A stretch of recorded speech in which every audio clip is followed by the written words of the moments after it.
Hey, what's up, guys? You guys are listening to Live Pixel Podcast, Episode 9. I don't know if we should really call this Episode 1 or ONE or... I don't know. What do you guys think we should call it? I think it's gotta be called the Bazone, the zone Bazone. How about that? Yep. The Bazone? Okay, we'll go and call it that. Live Pixel Podcast, Episode Bazone. You have me, Sleeper. We also have Crane and Sato here, as always. Hi. Our nice, Hello. not so guest. I guess Crane kind of goes in there at the same time. But we do have a new section called No Longer Special Guest, which would be Pete and Crane. Yay! Hooray! I'm back. I can't believe I got invited back. We're semi-regular. You were on last that, time. That's episode 7 that doesn't even exist anymore, apparently. So Right? Oh, the Phantom episode that just got eaten by Twitch and... I don't even know what happened to it. I lost my coffee. Twitch ate it. I had no idea. Anyways, sorry, guys. So I'm in the legendary episode. Yep. The Forgotten Tapes. It might emerge sometime, but more than likely not. So why don't we let Pete reintroduce himself, since he wasn't able to actually introduce himself to the people we're listening on the podcast afterwards. So go ahead, Well, Pete. Who are you? Who is you? Who is me? I is Pete Trerice, Trerice. I worked with Justin and Sleeper on Darth Vader, and Kareen was also around. He was always helping out in the back behind the scenes. So I'm a longtime gamer, geek, aficionado. I think my Twitter profile says travel junkie and bacon aficionado or something like that. I don't know. I had someone write that for me, but I do love bacon and I love to travel, and I'm a geek. So there we go. Yeah, it's been a while since I've been on here, so I'll probably reintroduce myself. I did work with Darth Vader as well, but I've been a long-time follower of gaming and everything else for quite a while. So, been jumping around from different games here and there. Always did the Warcraft thing like everybody else fell into. Now I'm out of it. But yeah, looking forward to a lot of new things coming in the next year. Cool. So should we segue into news, Sleeper? News? You mean the new Xbox? Yep.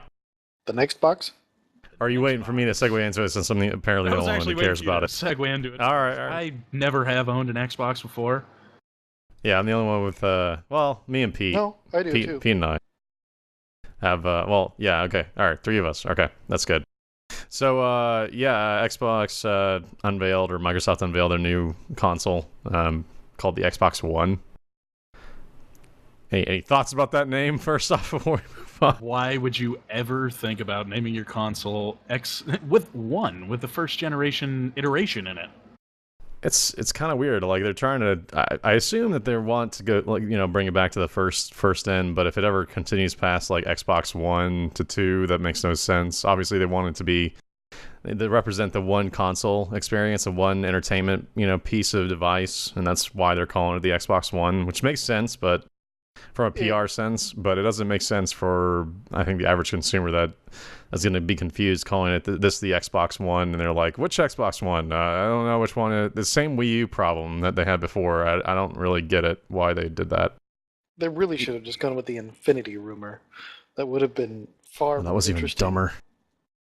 No, think about it. It's already a 360. Now you just keep spinning around and upgrading your systems. Xbox Infinity. Yeah, either way, it was a dumb name. Pete, any thoughts about this one?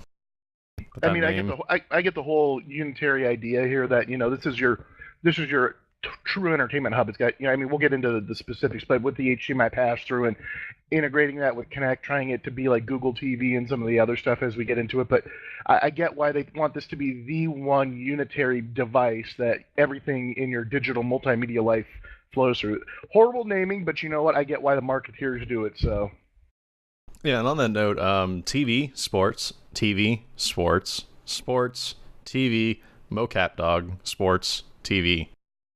Mocap dog. I heard you could watch sports on the TV. There's on a the recap. Xbox One. There's a recap of it. Yeah, mocap dog, obviously the highlight, I think, for me. Mocap dog, just by far, I think was the best. But does that Because- even actually count as Xbox news, though, at the same time, being that it's Call of Duty? Yeah. That's Yeah, Call of Duty news. Yeah, I know, and it's because it's not going to be exclusive. It's never that game is never going to be exclusive, no matter what happens. You know, that's what it is. You know. But I have to tell you, after seeing the trailer and seeing the detail, my immersion is completely broke, and I can't play the old Call of Duty because the dog doesn't have a tattoo on the inside of the ear that is legible. At least on my Xbox One, I will know what my dog's name is. That's the only way I can play Call of Duty. My life has been ruined by seeing that. Uh-huh. Yeah, the entire press conference as a whole, obviously it was...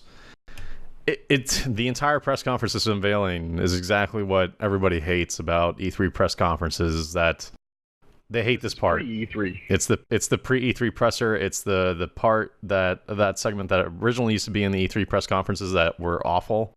The part where they try to sell you the Kinect, the part where they try to sell you the entertainment functionality of the device, the part where they tell you all the different media things and all this other stuff. But yeah, it's just, it is what it is, right? I mean, they try to sell you on these things. This is for the mass market person. It was on Spike TV. It was appealing to that segment of the crowd. It wasn't, trying to be, for the gamers, the hardcore. Like, if there's anything that I can say about this presentation, is that it came off just as a presentation for the hardcore casual.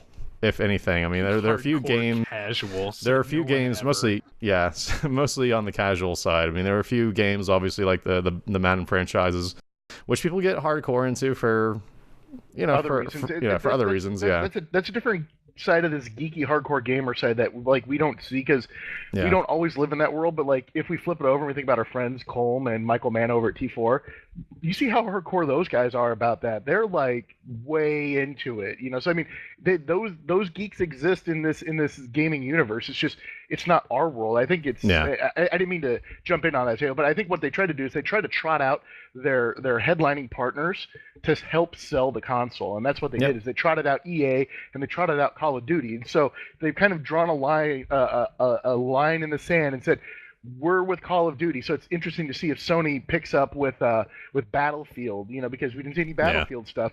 And Battlefield is going to be the big flagship thing we see at E3 for the PlayStation 4. We're actually going to get to that here in a second because there was something that came up and it's in the notes. We'll get to that here in a second. But yeah, it's like they touched on the football, for the American households. They touched on the Europe for the FIFA. They trotted the FIFA out there with its exclusive content and there's stuff like that for the console. Loves Messi, dude. Messi's the man. Yeah, no, there's no problem there. And then on top of that, they rolled out the Gearheads for the Forza stuff. The trailer. I'm a huge Forza fan. No joke. Forza. Stop calling it Forza. I told you I would be calling you a hipster if you kept calling it Forza. All right, fine. But then on top of that, then they bring out the Call of Duty shooter. It's like they circled the wagons, so to speak. They went to every single mainstream audience that they could with what they were doing to kind of appeal to people. Move. Yeah, I mean, we were talking about this for probably 3 days. We were talking about the fact that they're actually going for the entertainment box, which it's not a stupid move. I mean, in our eyes, we're looking at, we play a lot of games for quite a while. It is definitely not a stupid way to market your product to a large audience by going with the whole entertainment aspect. And like you were saying, they rehash the TV, sports. There's your Spike TV demographic right there. Okay, but at the same time, didn't it just feel like a 3 a.m. infomercial covering all the bases, hitting all the features, and selling it? Do you remember what they're offering? And do you remember the last one that they announced this with the MTV Elijah Wood? Oh God! Wait, so hold on. What did I miss? You don't remember the Elijah Wood special sleeper like that where they unveiled it? They had so backwards, okay? For everybody that didn't actually, everybody who didn't actually see it originally. MTV had this rollout with the Microsoft unveiling of their console, new next generation revealed, I think it was called, and Pete probably is about to link it in the chat somewhere. But yeah, that was a horror fest. It was easily one of the worst hours of television I've ever seen in my life. They basically hired on a bunch of celebrities or B-listers to come on the show and, play the Xbox. And, Elijah Wood hosted it, and you had Sway from MTV hosting on the floor for these like really fake championships going on Perfect Dark Zero.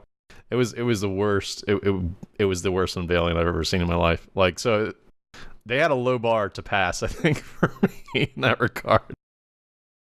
True. But I mean, I'll give you that. At the same time, I mean, they could have just done a standard, game release style. Give us a lineup. The features are there. Yeah.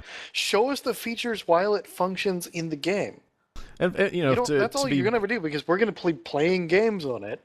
Yeah. But to Because be if honest, E3 is right around the corner, right? I mean, and that's what E3 is for. This is the pre-hype. yeah.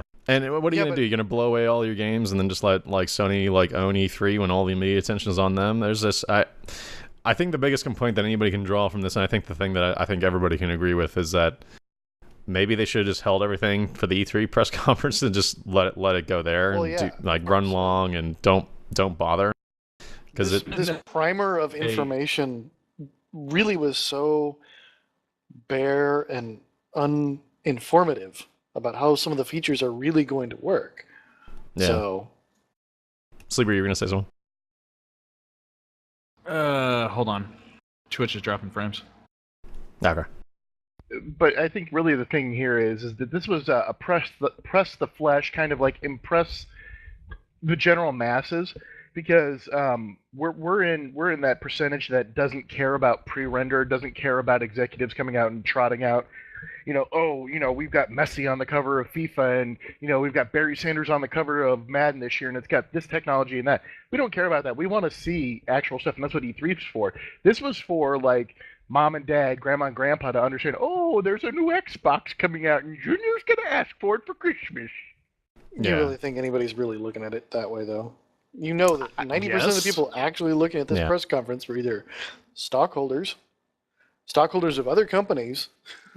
Hey, but it was on live TV though. I mean, you say that, but that was on live TV during the morning hours. On like seven different sites. I watched it while I was at work at the bank. Yeah, streamed on multiple sites. It was on Xbox on the console itself. It was on Spike TV on local cable access stuff.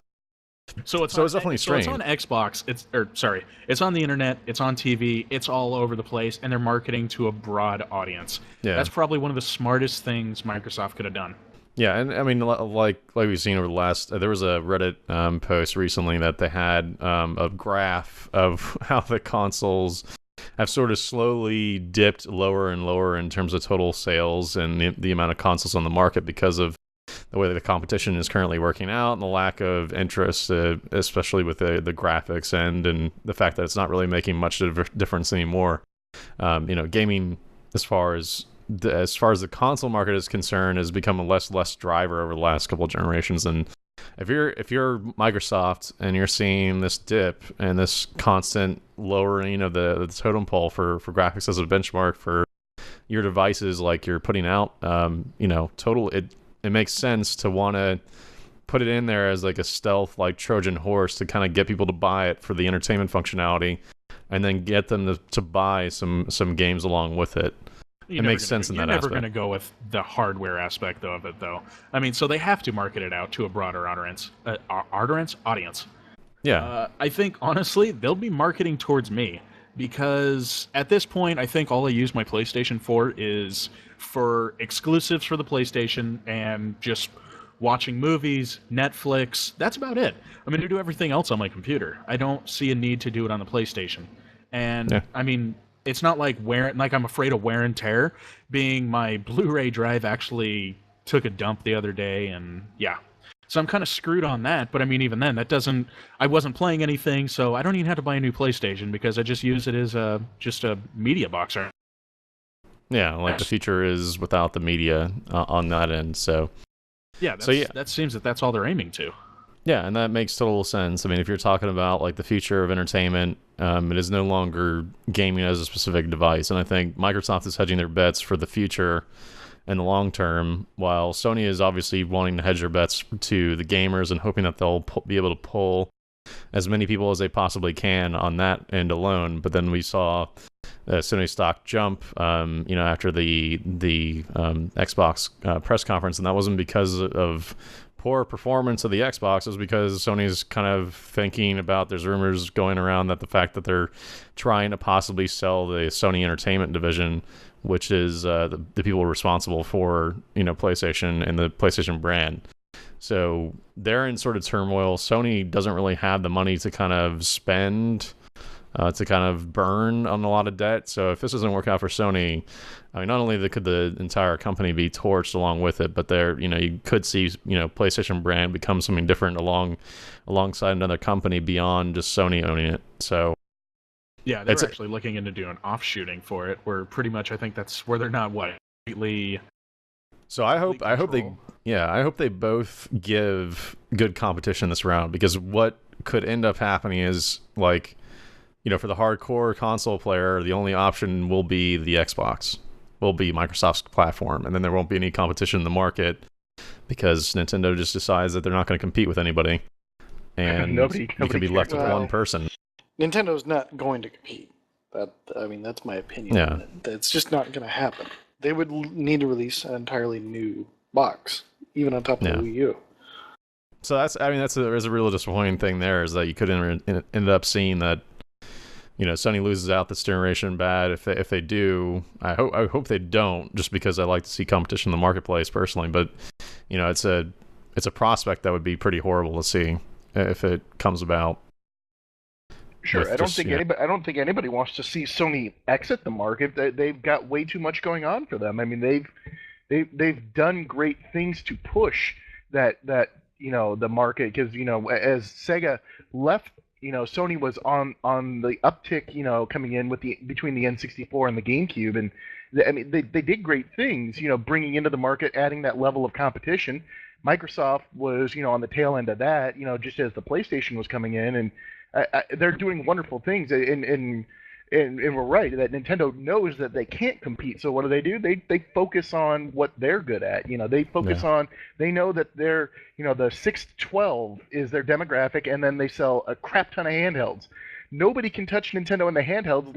Look what happened 2 times when Sony's tried to get into it, and that's practically the reason they're in the crapper.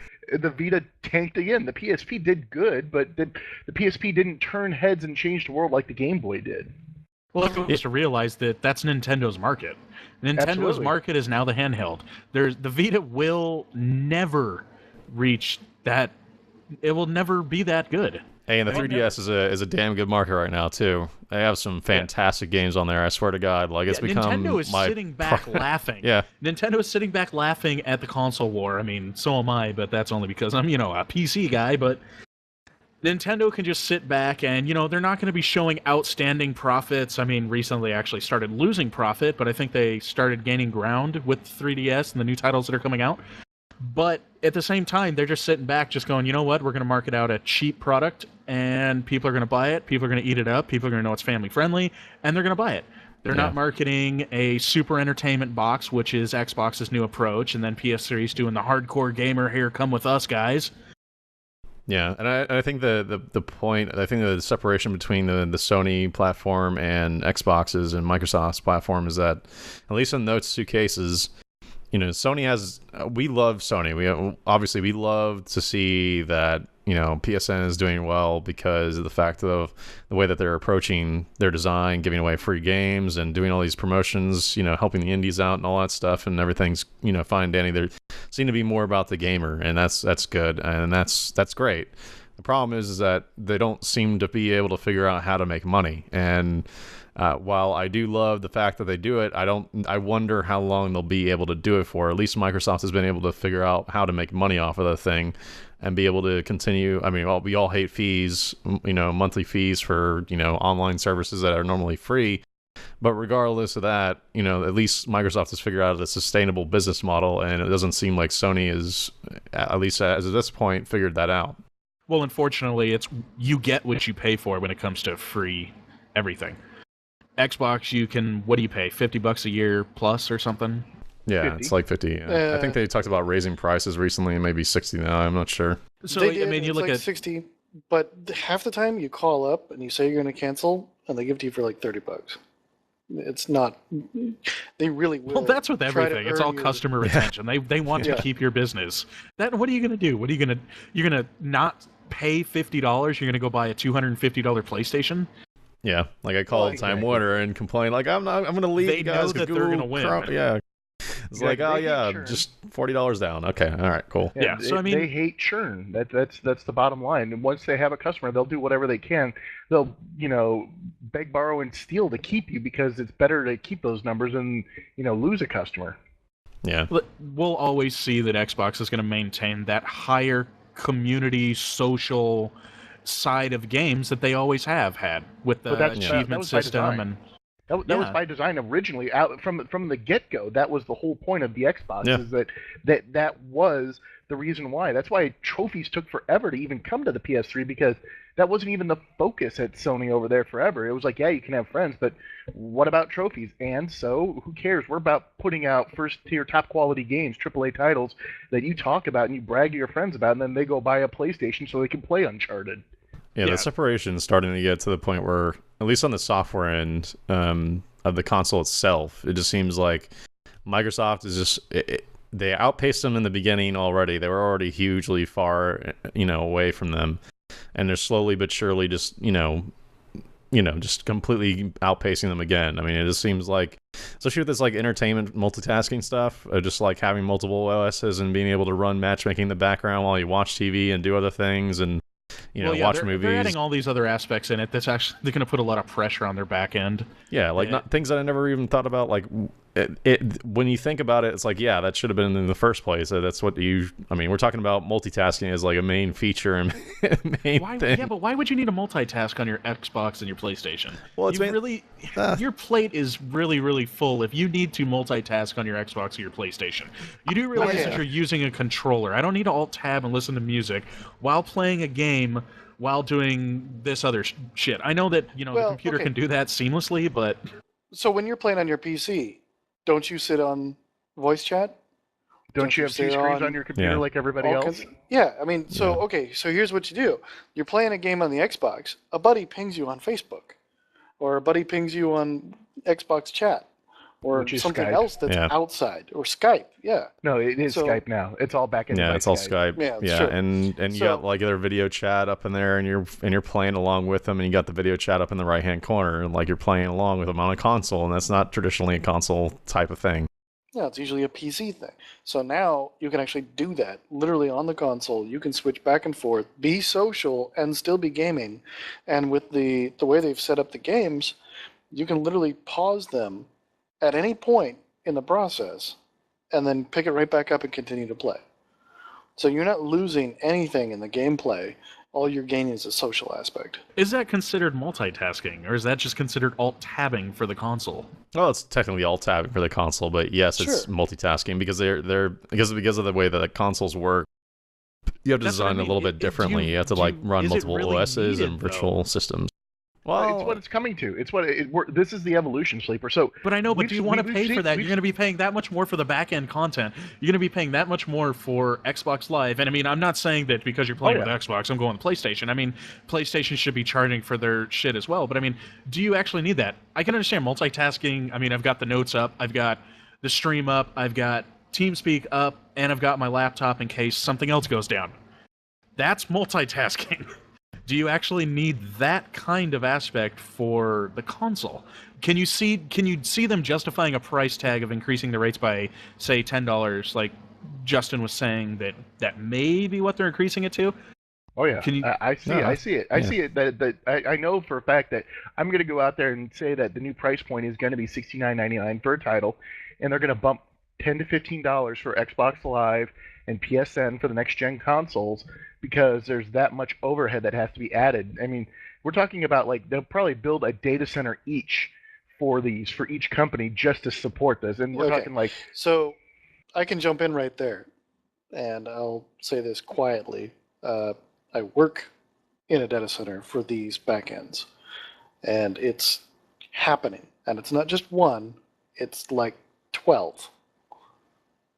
Yeah, and it's they talked about a little bit about it. I mean, they're kind of open about it actually as of recently, that Microsoft's secret sauce is that they'll use the cloud to use cloud processes to do calculations in the background. So stuff like all Microsoft Azure, all huge Azure clusters. It just blows my mind.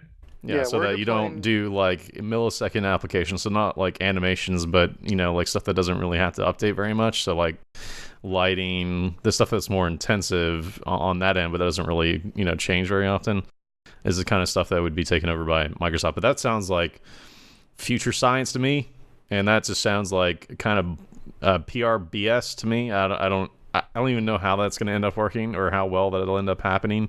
But the idea, Sleeper, is that you'll take the cloud to kind of like make your games look better or perform better, far in advance of what PCs can currently do, and that would cop out though scale over time.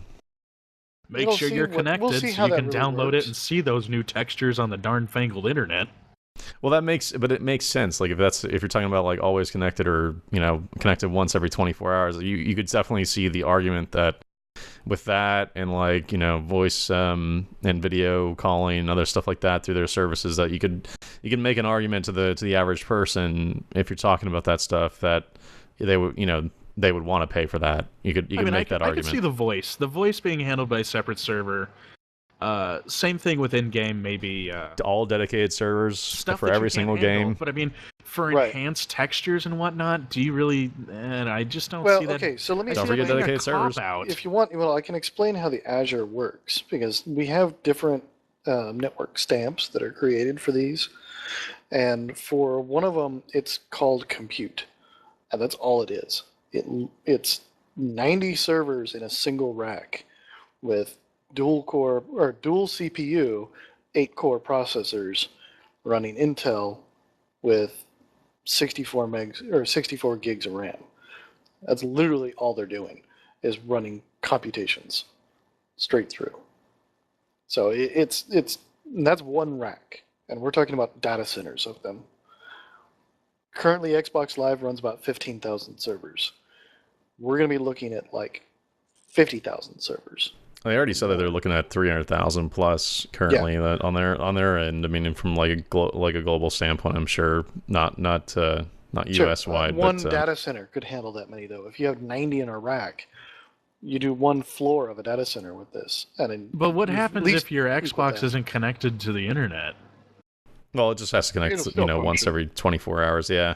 Will I get lesser quality textures and stuff? That's the big question. Is like that's the trick. Like, how does that end up working? Like, how big of a difference is it? Like, what does it end up working out to? Because I mean, you're talking about like not stuff that takes a lot of computations out of the stuff here. Stuff that's like back end sort of stuff. So like lighting, maybe some texture loading or processing or something like that. I don't even really know like how quickly they would be able to calculate that stuff since it's over the internet. But that sounds just sounds like such a large cop out to me.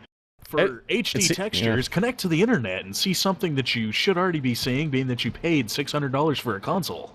Well, it's just so at the same time, that console will be able to produce equal or even better than a mid-range PC currently. If you're connected to the internet. No. By itself. If you look at the hardware by itself, mid-range PC, maybe one generation back video card, that level is perfectly acceptable on the Xbox One. Well, see, that's what it's going to be. I do that. I mean, all right, if you're looking at the mid-range where you might have a little bit of lack in the graphics quality, how high is the HD textures and everything is going to be? Well, I mean, this is all stuff that we'll see. I mean, this is again, like this is like minute details. This is like there's stuff. Yeah, there's stuff that we're obviously going to see at E3. So we'll just wait and see what happens there. Okay. Well, if you think about it one way though, the hardware itself, like we've seen with the Xbox 360, the coding of the programming for the hardware is tighter than for on PC. So you actually get more performance out of it for the lesser hardware. That's because it has, I think they were talking about RAM on the actual CPU die, and it'd be able to access a portion of that, faster than it would be able to on the PS3 from it's DDR5 chip, so it would actually run faster overall. That was the implication, that I'd be able to access that stuff quicker. So yeah, I don't know. This whole secret sauce thing and all this other stuff that's going on in the background just seems like a bunch of PR mumbo jumbo right now. Obviously, until they show off what it actually does. I want to see these demos, whatever ends up being. I think that obviously average console player, if they see like their performance degrade once they disconnect the internet plug, I think that's going to be an issue for them. And that's not something that I think they're ever going to do. They're just going to maybe beef it up or do something. But taking the console offline is they're going to be giving some sort of code or voucher or something for certain people if they want to pay for it, or I don't know if it's going to be free. But they had mentioned it in the very specific application of like off-duty military, when you're deployed overseas or something like that where there isn't internet. You would enter a code on the Xbox and it would just accept it, that it didn't have to access the internet anymore. Yeah, I mean, I guess we'll see. All of this stuff is, like I said, just totally bonkers right now. We'll see. We're going off into the deep end of what could be and what couldn't be in wacky town with the consoles. So we talked about like all the fun stuff, but the internet was happy to point out all the bad stuff. So let's go over some of that. So first off, used games. That Microsoft contends media is not getting the story right on this, that they're doing it wrong, but they're telling them that the press didn't do the right story. So if you want to get the press happy, you just tell them that they're doing the fucking story wrong, right? That'll help. Isn't that always the thing though, when your hand gets caught in the cookie jar? Oh yeah, absolutely. Yeah. But this is a huge problem, because what was the direct effect of this week, Sato? Somebody lost 20%. Their stock went down 20% because the media could not get the story right, and investors looked directly at the media for this. And GameStop is now down 20% because the media couldn't get the story right. Yeah, I was like, how does it transfer? Who's selling it? And where did the fee come from? If you give somebody your copy, is the copy itself just basically an install disc, kind of like the PC version? You just need a key. And then you'd be able to sell it, and like Phil Harrison saying that it's just going to be tied to their account and you won't be able to transfer it, and then Larry Hurd going backpedaling and saying that oh no, we'll talk about the details at E3 and don't worry about it, as all blah blah blah, and then Xbox support saying that there won't be any fee, and it's just there's a bunch of hyperbole going on right now. This is really poorly. I'm trying to even think back in the days when we were dealing with EA and BioWare. We never even had anything like this. I mean, this is really a really hard stumble for these guys, where they had a message that could have easily been controlled leaving this, saying, we have a plan, we're working with retailers on a channel in which this will be delivered, so it'll go end to end, and it was so fumbled. It was so bad. It's just, I don't know how you recover from this, because Sony's pointing and laughing because they're probably going to do something similar, but at least they didn't say anything about it. They just were like, look, we're not talking about it. And they ended up somehow on the top of the pile, and everyone's laughing at Microsoft. Well, the last thing I heard is that there is a plan, and the plan will include an idea where you can go back into GameStop and sell your game to them. And then GameStop will take the game, will deactivate it, turn around and sell it again, and 10% of the proceeds goes right back to Microsoft and the developer of the game. Yeah. And that makes sense, because there's the story that I was gonna pair it with that is the Heavy Rain. The guys from Heavy Rain talking about the fact that they can look on their servers and see how many people have beaten the game, and they can look at how many copies of the game have been officially sold and registered to them, and it's it's 2 to 1. People have beaten the game twice as many times as it's been legally first time fully purchased. And that's where it's really going back to. It's like, well, why don't we see any more DLC for Heavy Rain or a sequel for Heavy Rain? Well, sorry, those profits all went to GameStop's CEO that just got a $40 million bonus. Right. Yeah. Yeah. I mean, it's the question is, who does the right belong to? I am a little scared. I have to say, like, I do agree with the internet and a little bit in this, as far as the outrage that's been going on about the fact that, like, we don't actually physically own our media anymore. Like, we don't own a physical box that we can take and, like, pass along to my brother or whoever else that I decide to, even though I paid the money for it. So if that doesn't in turn then decrease the value, it's really kind of shitty to say, oh yeah, well, you're paying more, but you now don't own that copy, really. I mean, if you really think about it, and regardless of what you think, you're still kind of just renting the game. Well, sure. What was the last new console that didn't require some sort of an online login? What was it? GameCube? Yeah. Well, technically PS3 didn't really require an online login either. Well, it didn't require it, but you can technically take a PlayStation 3 and same thing with Xbox, and they can log into it. But I'm just saying, there are features that are available that you can't normally use now if it's not yours. Whatever.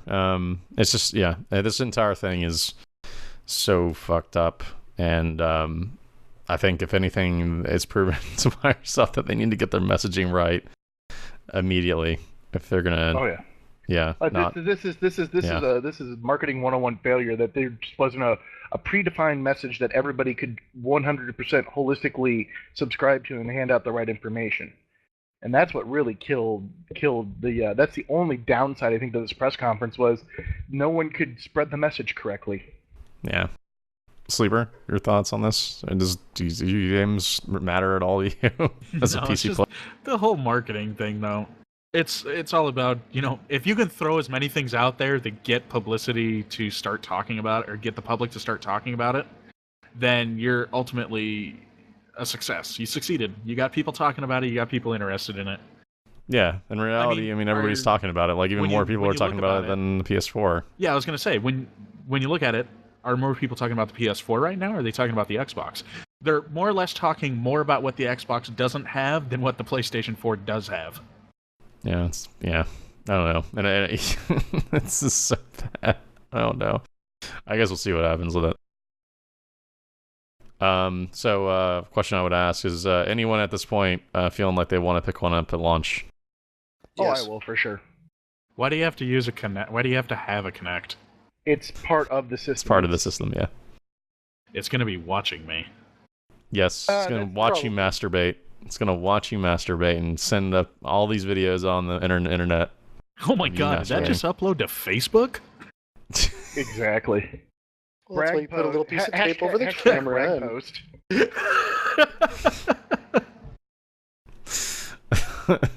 Hashtag couch cam. Oh man. Thing. Yeah, I'm claiming that Twitter now. You see enough people whacking it playing League of Legends because they're too stupid to shut down their camera. I remember that there was a CD Underworld when the first Xbox Vision camera came out. I don't know if you guys remember the Xbox Vision camera. Yes. But there was a CD Underworld. Yes, inside of Uno, because it was one of the first games that would actually use it and broadcast your video inside the game. It was ingenious. Naughty times. Yeah, there was a group, a friend of mine that he played with, a group of people that would literally just all have sex on camera. Naughty time Uno with Sato. Yeah, apparently. Man, I haven't played Uno in a while. Sounds like it's getting good. Yeah, it was like it was like the chat roulette of its day, but without the massive dorks. Yeah. It's one of those things that it's I'll be buying both consoles for sure. I mean, there's not even a doubt in my mind that I won't own both. I will own both of those when they come out this year. Just because I am that much of a geek. I've been going back and forth on the Wii U. It seems really, really cool, but like every time I think about like, okay, maybe I'll go buy it, I stop and look at it, I go, this is the dumbest shit ever. Why would I buy this thing? You haven't seen Zombie U apparently. Yeah. Well, see, and that's one of the ones that I want to play, and then I keep going like, well, maybe I want to play Super Mario and this other stuff, and then I go and like, I stop and I watch videos on YouTube. I'm like, what am I doing? I'll just flush $300 in the toilet. Yeah, I don't. I don't know. Look at the new console prices. It'd be fun to play a new Zelda or a new Mario, but at this point, I'd rather see Nintendo go back to software. Just start producing games. Just screw the hardware. Just release it on Xbox, PlayStation, a PC, and release better quality games. Better quality games. Yeah, and they've been doing that on the 3DS as of late, but obviously there was that massive drought with the 3DS as well, and pretty much the same thing that you had with Wii U. It'll be a cold day in hell when you see Nintendo stop producing consoles and start actually releasing software for other consoles. I could see them now, Sleeper. I could see it in a different way. I could see them leaving the mainstream consoles. They'll never leave the Game Boy. I don't even think they're sure. No, they left that already. They left that 2 years ago. Well, 3DS. No, 3DS. Well, yeah. Do you consider the Wii an actual real console? No, not anymore. No. Not as a competitive. No. It technically is a console, but I don't even think they ever meant it to actually be competitive. They had it out there as, like we were talking about, the entertainment value of get your friends, get your family, and have fun. And they beat the shit out of Xbox and PS3 for years. It's only recently that they started succeeding. They still sold more. Yeah, still sold more. they sold more. They didn't make more in the end run, but you're talking $250 console as opposed to $600. It's because nobody bought their third-party games because they were all crap, and then except for Wii Sports, the main then reason stopped getting licensing fees. I don't know. Perfect Dark Zero was Perfect Dark was pretty damn good on the 64. I still think Perfect Dark Zero was actually a really fun game on the 360, at least for multiplayer. Yeah, I remember hearing your rave reviews. It was like GoldenEye, but Xbox. I don't know. How did you describe it, Saito? It's like GoldenEye, except for it's like shit in a bag. Yeah, for sure. Yeah, looking on that game now is not a good time. I tried replaying it recently, and I just could not get through it for good reason. Well, it's because it was an original Xbox game that they tried to update. Xbox. Well, yeah. Sorry. So in response to all this crap, Sony launched a bunch of ads saying we'll use your TV for gaming, along with the announcement of a new gameplay reveal trailer for Destiny at the E3 press conference. If there's anything that can get me excited about a Sony console, it's Destiny. So I was really surprised. Except they're still talking about Destiny for PC. So, yeah, PC and Xbox. That's what sold it. If it's Destiny for PC, I'm done. I have no PlayStation. I'll get it on PC. Well, yeah, I mean, there'll be PC version. There'll also be their 360 version as well, or their Xbox One version. So I'm not really too concerned about that. But yeah, obviously, where friends play it will probably be where I'll end up playing it. So we'll just have to see about that. First-person shooter. I'm going to be using a mouse. Well, we'll see. May or may not. Who knows? I mean, a PC version could maybe get canned along with everything One else. Who knows? I'm really excited about that. Console ports, but for PC ports. They've already started the hype train that appeals to me directly, so I'm good on that. You put Gus in there, come on. Huh? Bungie before they became trailer. Microsoft? Yeah. What about the trailer? The trailer with Gustavo Fring. Yeah, it's so good. It's so good. I mean, there's that trailer sold me on that game, just having that and the music in the background. Yep. So we'll see. I don't know. We'll see. I was just going to say that Bungie, before they became part of Microsoft, really, and then now they're away from it, was a very cross-platform company. Yeah, I remember Myth. They were PC. They were console. Sorry. So, was that what it was called? I can't remember. Myth or... Myth. Yeah, it was Yeah. The RTS. Yeah, the RTS, yeah. I remember that. I also remember Marathon. I'm dating myself, so... Durandal. All of them. Yep. Yeah. So, yeah. I have no idea what you're talking about. Oh, Marathon was fantastic. I also remember the first videos of Halo PC way back in the day as a Mac exclusive way back in the day. Oh, yeah. I remember waiting 2 years just to get another iteration. All right. So, Pete, do you remember Pathways into Darkness? Yeah, I remember seeing it. I never owned it. It was so amazing. Searching through Mayan pyramids. Oh yeah, it's fantastic. With aliens. Hey, Sleeper, you remember the PC version of Halo? I I It's remember. awful. I remember getting a copy of it with a video card, and I just Yeah. remember how That's how horrible I it was. remember it. Yeah, the combat evolved. You probably got it with like I mean, for single player stuff, it 8400. was fine, but yeah, the multiplayer was just hobbled. And thank you, Gearbox. This will go Thank great you, Randy with my Pitchford. 256 megabyte graphics card. Randy Pitchford is still a cock. There you go. I love Randy Pitchford. When I saw He's him an do the Duke asshole. I know, He's- but when he came in and did the Duke He is a Nukem snake Forever, oil salesman. That's what he is.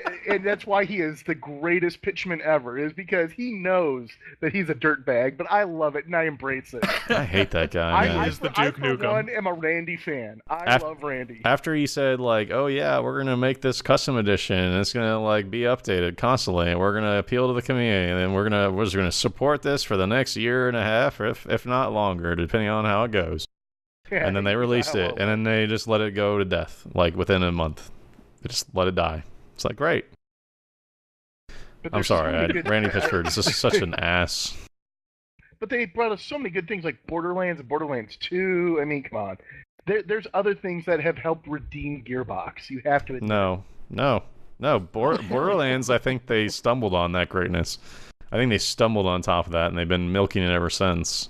Personally, I don't think what they're doing currently is any indication of anything other than the same track record being, from the get go with them and the Colonial Marines and all that Seriously, stuff. you can't even go there because you're looking at the track record of Bungie.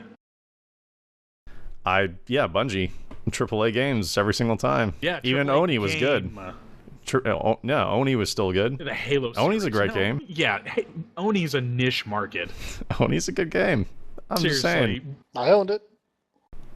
I'm not saying, like, Bungie has never, ever developed a game that is like an aborted fetus that should have been aborted from the get-go. Like, that's what they produced, like, several times Bungie in a row. has they're Halo from- as their whole pride and joy, as their pretty much one-hit wonder, and 2K has Borderlands. Yeah. Okay, how about the same time? Let's go back 10 years. Let's look at all the companies that we were looking at back then. Bungie, Blizzard. Some of these larger ones, they had a one-shot thing that got them into the higher end. Blizzard of gaming. didn't. Blizzard had Warcraft, had Diablo, had StarCraft. Okay, 10 Same years thing with ago, Bungie. it was Bungie Warcraft, had the same thing. and they did WoW. Yeah, but those are all AAA titles. They've only done 2 games, 3 games. And what has in the last Bungie 10 done? years. Bungie's done fucking Halo. That's it. Right. Halo, Myth. Myth was a fantastic game. Same thing Nobody with knows what Oni. Myth is. Same thing with Marathon. Nobody knows Look it what up. Oni is. What does Marathon is Bungie one of the have? greatest games ever made. Come on. Apples to oranges, dude. You can't bash 2K for having Borderlands. No by Pine calling it- games. I'm By not. calling it a stumbled gem. Yeah. Yeah, I'm not saying it's a stumble gem. I'm just saying that Borderlands by design appealed to a certain segment of the gamer culture that as long as it wasn't like the worst game ever, it would have, been fine.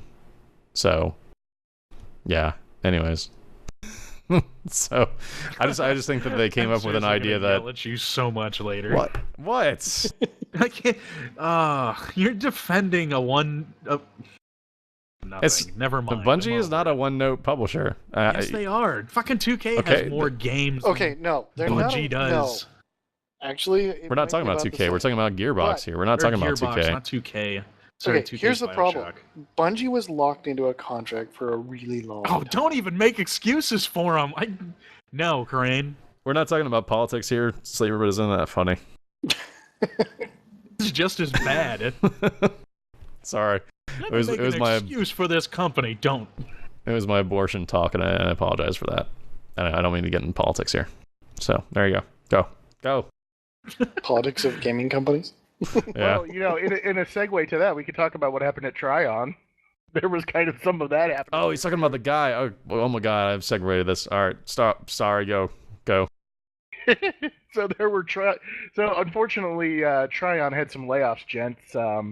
We've been familiar with this. We've had to say goodbye to a lot of friends at a lot of places, but this seems to be happening often, just as it's the ebb and flow of software development. But Does it get any easier when we say goodbye to people again that just showed up and barely had their stuff out of their box into this new cube? Yeah, I don't know. You know, Sleeper. just by the time I get unpacked and I have everything up on the board, I gotta go pack it up again. Yeah, I don't know. You know, it's this entire situation. I mean, regardless of what you think, I mean, we got 2 new consoles coming out this year, and we're going to see some amazing games. So hopefully, at some point here in the next Watch Dogs. 14, 15 days, we'll see some new games, and we'll know better, I think, where the consoles are at, rather than these 2 cock teases at the beginning. So hopefully, we'll be in a better state. Did I completely missed something? I'm sorry. Where's the segueing off? I was talking to chat. Tryon. Layoffs happen. Bummer. That sucks. Just It does. sucks. It never gets easier.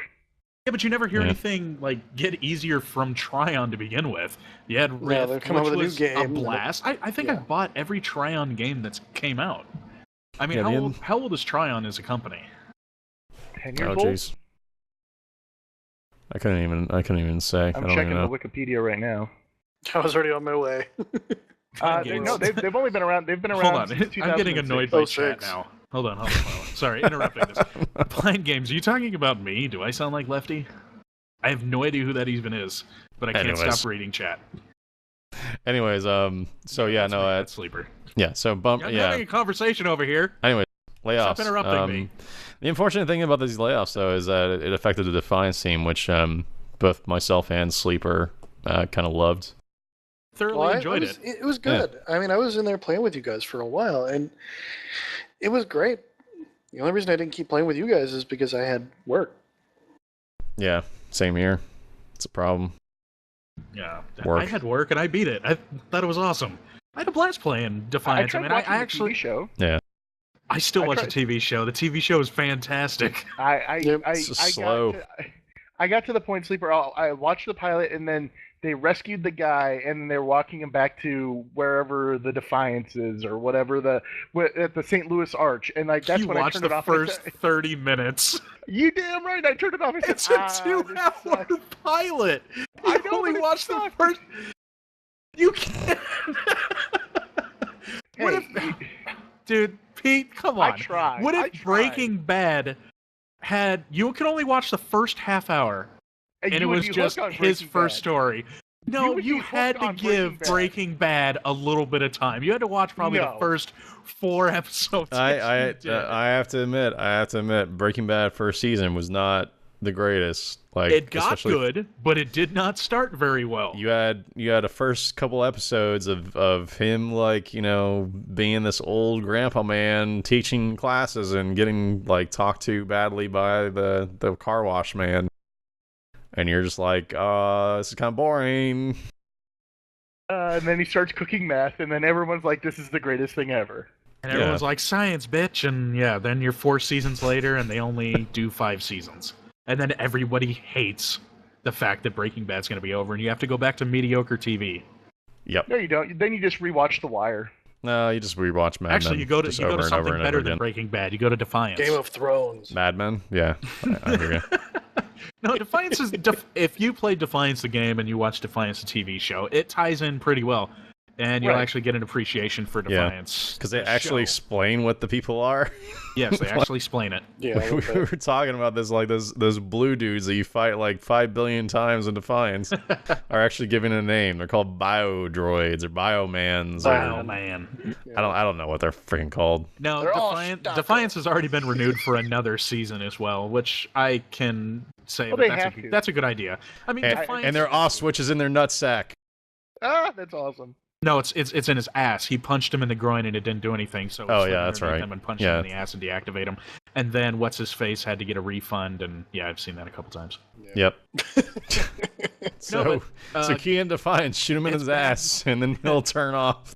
It's bad for Defiance, the game, kinda, but then again, you also go through the. Basically, this is normal. Like what kind of weak spot is that? Like you're a bio droid. Punching a And, droid in and the you, ass. you hit him in the punch him ass, in and the he just chode. goes off. You never saw like- anyone push R2-D2 over. Nobody knows if he can flip over. Oh my He's like God. a turtle. Yeah. Hello. Wait a minute. They did. First movie that they ever created. They shot him with a electric gun, and he fell over. So are you talking about episode 4 or episode 1? Where exactly boy. are you starting in this whole conversation there, The first movie. All right, so the first in the series or the actual number 1? Slaver next door, go. Move on. No, I'm not on the next story yet. Defiance. Yeah, if you haven't tried Defiance, you can actually play it this free for this weekend. Actually, today's Sunday, so nope, never mind. It's probably over by now. No, Yeah. for another hour you can play for free. You can play Yep. Defiance for another free hour, Yep. but it's a lot of fun. Up next, The Forest. That's a recent trailer that I did see on Reddit before the podcast, and the game looks really, really creepy and really Don't cool. watch the trailer. Yeah, and well, Sato says don't watch the trailer, or else it's going to ruin it for you and never want to play it. Yeah, I, on because the it other gives away hand- the whole point. It's It gives basically away the plot. no, survive and run. That's what it is. It looks really It's like if cool. you had a trailer like Star Wars, come and see it. Luke's his son. There's nothing about it. It says in the story, a horror survivor, and in the beginning you're sitting there and you're building a camp and you got a fire. Ender's you got a Game. lighter. You're actually an android. You're Spoiler ruining alert. things. You ruin things. No wonder you ruin things for yourself. No, the game looks no more of your opinions. They're always hostile. And wrong.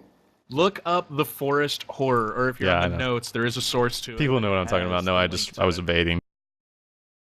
It looks at. I will be getting it. It's currently in pre-alpha for the footage that was shown, and it looks really fluid. And kind of did want to put it out there, as that looks really cool. That's all there was in there. Just a little indie love. Just a little what I might be getting, because Yeah. like I said, it looks really cool. Just don't watch the trailer. That's all you gotta do. Okay, If you don't watch the trailer, you won't know anything about the fucking game. That's the whole point. The one thing that you have to run away from. That's what I told him. He doesn't listen. He's just a Debbie Downer. I'm just saying that it's best with this type of game to not know what is coming. And this game No, you can know what's coming. You just don't have to know where it's coming it's from. like the penis behind you just plops on your head, and then you're like, oh, that was the thing. Okay, all right, cool. You're all right. It ruined it for Sato, but people of normal minds, it won't ruin it for them because they know that that's not the whole game. I'm just saying that it's a little disappointing that I actually watched it. I regret watching it. Yeah, because for the 5 seconds it showed who's coming at you, it was ruined for you. You're like, fuck it, Yep. it's ruined. Over, Yes. no more. Yep, I didn't want to know. It was nice, dark, and moody. It was perfect. It didn't have to have it. It didn't have They to could have spoil showed you that what part. was inside the box, but they didn't. You. Yeah. Apparently, Curiosity, that big game on the mobile market, has a box, and there's not a penis in it, so don't worry about that. There's no penis in the box. Instead, Molyneux is in the box. So there you go, talking about grandiose things about solving world hunger and world peace and spinning dildos. I don't know. Like, Wee! basically somebody opened the box and they know what's in it and they have to reveal it. Whoever's out there who actually has it, please don't reveal it, because I just want to forever not What know is it? about I have Molyneux no any idea. of his games ever again. You told me we There were was- talking about this earlier, and I still have no idea what it is. Yeah. So Peter Molyneux, the creator of Fable, the guy who likes to promise grandiose things every time that he makes a game. Okay, so let me go and write that. Like, Hold on, talk I'm getting about the emotion. chalkboard out. Hold on. Emotion, it's gonna be a revolutionary Let me get- experience, and you're gonna go around the forest, and you're gonna have a dog, and you're gonna I be really wish I had the emotionally camera set up. attached to it. I wish and- I had the camera set up so I could do a chalkboard to understand what the hell this is even talking about, because apparently this kid's getting death threats and everything. Okay, let's start from the beginning. What the hell is it? Curiosity is a mobile game Okay, developed got that. by Point one. Peter Just gonna write that Molyneux, down. Got the it. creator of the Fable series. Okay. And in it, he in the announcement of this game, he promised a grandiose experience. There's something inside the box, and it's going What to be a box? communal. It's just a box on a platform It's a that you digital box. click. It's a digital box that you tap and you knock away little squares, and these squares that you knock away reveal a hidden truth inside the box. And there's a hidden truth inside of it that you have to unveil, and then only one person gets to know what's in that box because he hits the last cube. The person who hit the last cube is the one who knows the secret. And Is he they the can only either person? unveil it. Yes, he's the only person. He can unveil it or give it away, or he can sell it or do whatever he wants with it. It's up to him or her who tapped it away. So- But let's be honest, it's a him. Some fat guy in a basement. Sorry. Is a game about breaking into a box, and one person got in the box, so it sends like this whole thing out Yeah. and deactivates everybody's game, so nobody knows what else Yeah. is in the Right. box. Exactly. So what happens is the tricky part that Molyneux did is he created a feature of the game that basically had a cache store where you could buy the ability to smack large chunks of the box off as well. So they made a whole bunch of money on it. Because Yeah. people were buying in and knocking off Yep. millions of the bits of blocks all at once. Yeah. Because somebody So wanted to see the end of it. the So reveal what is it's you really wasted telling your me damn is money. People are fucking stupid. Yes. Literally. And some Really little dumb. kid got his parents' credit card or something and just started blasting away pieces. I And it don't was know. more like a No, money sink of He probably didn't have to. All it took was one person, the last person, to click it. So You could just wait and people just who wait It and was like wait. a giant box. Yeah. It's like a giant rotating it box, had like 3D a box. billion points on it. That you Yeah, had to a take couple away. billion. Right, it or went from whatever. people are fucking stupid to that's kind of cool. Yeah, because Yeah. only the last person would get what's inside the box. Yeah. How much did the guy make? I don't know. Can I Who knows? invest in There's- his company? Apparently, like the winner will get like earnings off of like their new game, like every time they buy a Screw certain that, dude. I want to buy items stock or in something that like company, like Randy Pitchford's. or they'll be able to shape like the course of their new game, Goddess or whatever it is. But it's just, I really hate Peter Molyneux. What if the I really inside of do. the box was Randy Pitchford? No, it's just some shameless EA crap pile because Molyneux now thinks he's the man over at EA. Oh yeah, winner gets to be and Goddess is the prize apparently. So there you go. I hope it's some horribly obese kid with acne. It's a Jabba the Hutt god. So what you're telling like me a is that I get to rascal. be in the game. Oh, beat yourself up, Justin. Get your Aren't you rascal. losing weight? I did. I lost about 7 pounds, but I'm still I about think you weigh less than 219. I do. Okay? Yeah. He likes You're some fine. big. He likes some chunky. I don't know, man. I have some man tits, and I could really, want to lose They're those at called some Okay, bitch point. tits. the only If you're reason gonna you say them have- here, they're called bitch tits. All right, there you go. Bob The only has reason you bitch have tits. them is because you're not as tall as I am. Yeah, So that's it the problem. spreads out evenly for me. So I'm just like the human equivalent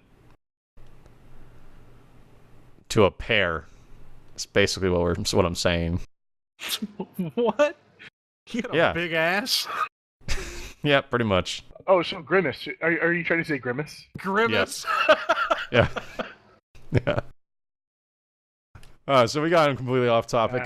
So curiosity. There you go. You got a You're video. So mean to yourself. No wonder. This is why he likes to spoil things. I know. He beats himself yep. up and then blames it on everyone else. You want me to take the next Snape one kills Dumbledore. Anyways, Exactly. Oh my god. I Arrested remember that travesty in WoW. Yep. Has anybody seen Star Trek yet? Yes.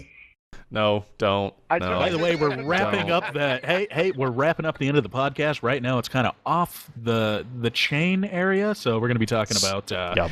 we're going to talk about TV shows and movies and albums and all the other whatnot. So Pete, you had this thing that's been going on that you want to talk about. Yeah. Some little I thing was able on to insert what Netflix. I wanted. Yeah. So obviously, Arrested Development dropped at midnight, and I've already watched all of season 4 with my wife. She had to wait 7 years for 15 episodes of Arrested Development. I had to wait about a week. but I promised that I would marathon it as we got close, and I have watched all 15 episodes, and I must say, it was really tough in the beginning because, So I've heard mixed things about the episodes. Like people weren't really too happy. If you understand Arrested Development, you understand there's a payoff, and that's all I'm saying. Is the season 4 there's a payoff. It takes some work, but when the payoff happens, and I would say that it might be in the latter portion. I'm not going to give a percentage, but I would say that it's very, very slow at first, and then when it picks up, and then it hits at the end, you're just like, oh my god, this is amazing. So I've never seen one episode of Arrested Development. Do you have Netflix, Sleeper? If I create a new account, I can. Okay, well, we know what you're getting in a gift in the mailbox next weekend. You'll be getting some Netflix so you can watch Arrested Development. It's 68 episodes total. I watched 53 of them. Shit. Dude, they're only half an hour. We watched it over the weekend in between stuff while we were cleaning and writing thank you notes. There's 68 now. There's 15 that just came out this morning, and we watched all 15 today. Nice.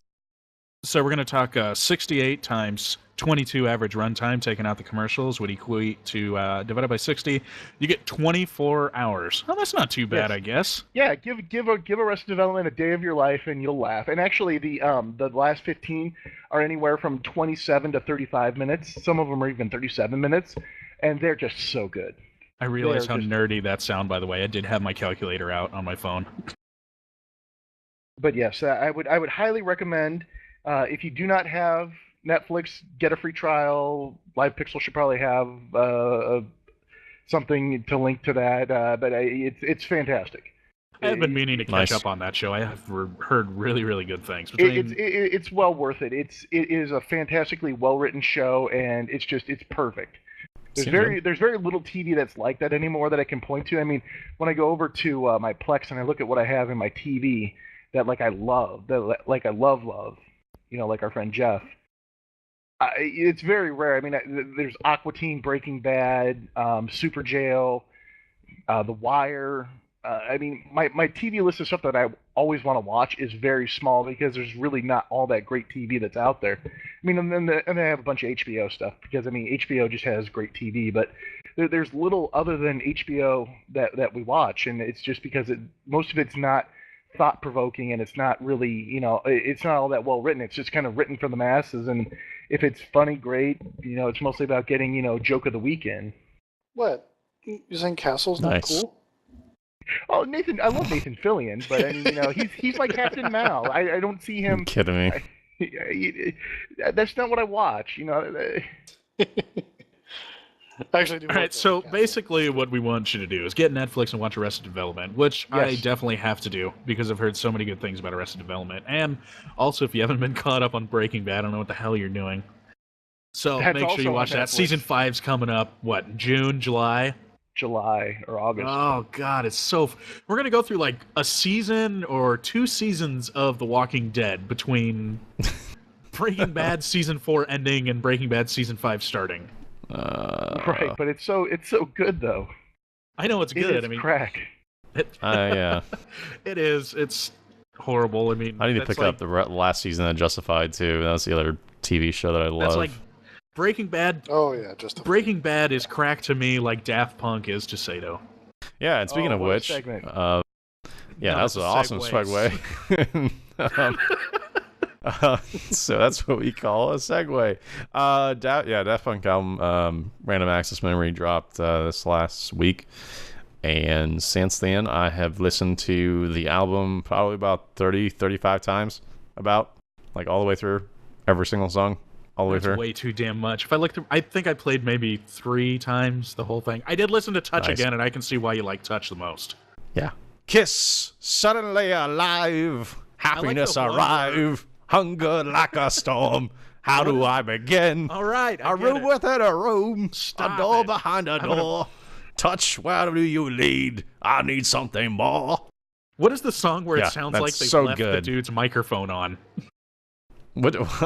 Where he's talking about, so I was, Georgia Moroder? Yeah. Yeah, and like, So the guys in the background are just like, does he know his mic's on or something, what's going on here? It's poetic. It's about his journey to basically He's talking over making the electronic song. music. Yeah, no, I like it a lot. It's one of my favorite parts of the CD. Well, good. But The like, next time you listen to music, let me talk during the whole fucking thing, and then we'll see how you like it then. Because yeah, but you're not the creator of electronic music, so I'm sorry. Oh yeah, apparently Well, all you no, have to he's do is not put auto-tune and talking. Well, they're innovators in that space, definitely Yeah. for sure. Because I remember listening to Daft Punk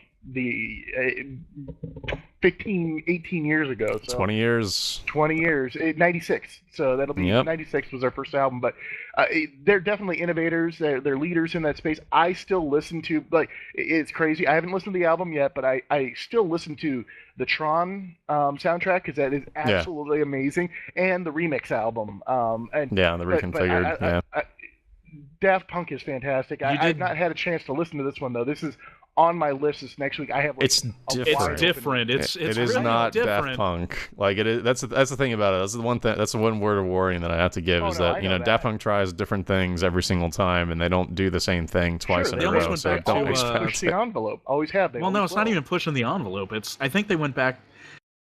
I mean, you can think of Daft Punk for Tron, but then I listen to this. It's more like relaxed. I can't really. Disco. Yeah, Disco is the best. Yeah, it's really electronica. like chill out or down tempo or, I mean, Yeah. one of those crazy subgenres, and they have the balls to try that. And I can't wait for the remixes of the album. For Yeah, when they do also their have the live following to tour. make it a So yeah. profitable journey. Yeah, it's great. Like it's the first time that they've ever been on like the top of the Billboard charts, which is kind of crazy to even think about. Dude, they could It did a digitize farts great and job get with top on this. the Billboard charts. That's how much of a following Daft Punk has. Well, it's the first time that they've gotten any track like up there, so it's one of those momentous sort of occasions for them. So yeah, but I love the CD. I love Touch is by far my favorite song. I think it's about the most perfect song that he could have done with Paul Williams on that track. So, and then on top of that, Lose Yourself to Dance is a great track, and same thing with Doing It Right.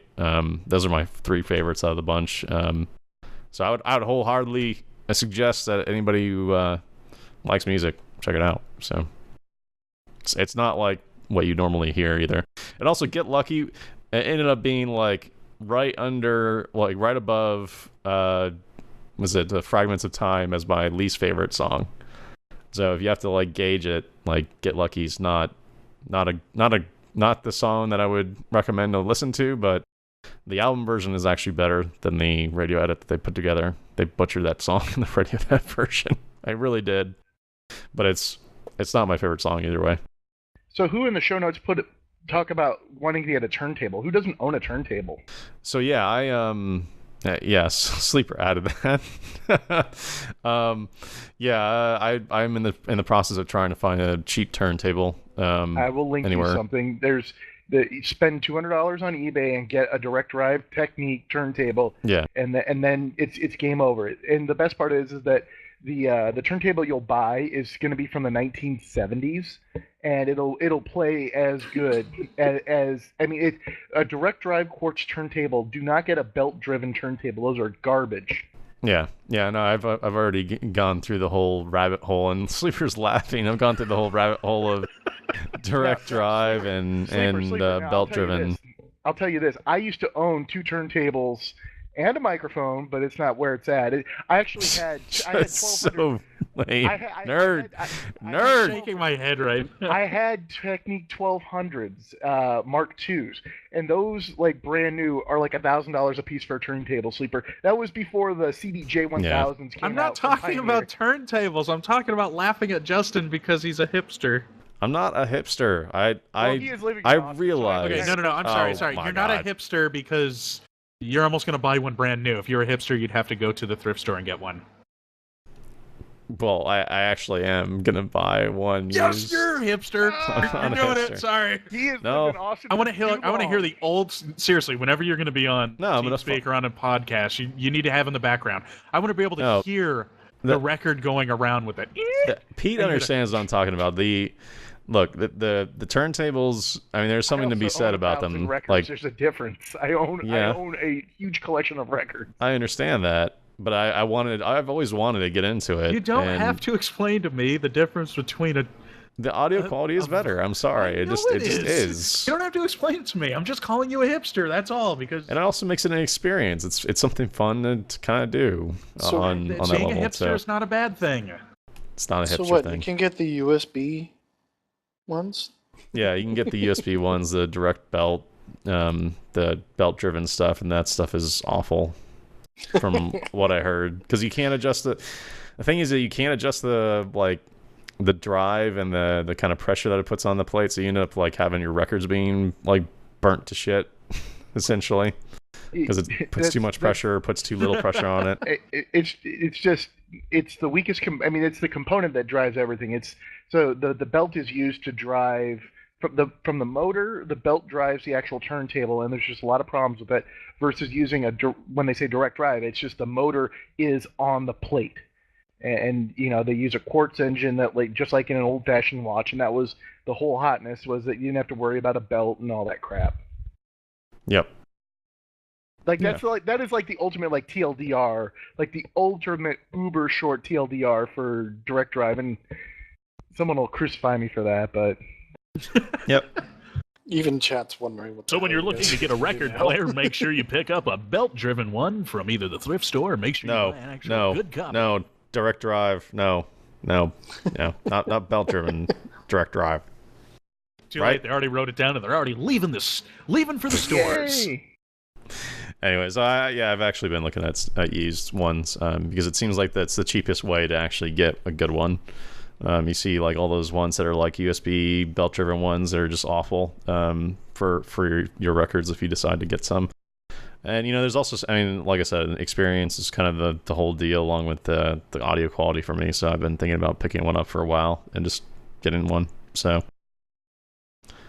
that's all. Anyways, FM record is really good regardless, though. Whatever you listen on it is great. It's a different sound, and it'd be completely worth it. Yeah, so just don't go into it expecting, like Daft Punk's French house, because you're not going to get that. I'm not going to get Around the World. Damn it! No. As much as everybody would like another Around the World. The new Metallica album's not on here yet. So speaking of which, Sleeper, you want to take us out? Yes, I can. Thanks everybody for listening and for watching our logo on here. Make sure you guys visit our website at livepixel.com, and also if you don't normally follow us, make sure you guys follow us. We would appreciate it. We're also on Twitter at LivePixel Gaming. And please make sure that you rate us on iTunes, and you'll get plenty of hugs across the internet. So we'll be sure to get the podcast up on iTunes and on YouTube, and it'll probably be on our website. Thanks for listening again, guys. You can follow me on Twitter at ThatOneSleeper. Follow me, Justin Lowe, at Zarak on Twitter. I'm Pete Trerice. You can follow me at Pete Trerice, Trerice on the Twitters. And this is Karain. You can follow me at Karain. Bye-bye. And Lators. so long, ladies and gentlemen. So long. Lators. Is this a closer microphone test? Chocolate. Audible chocolate.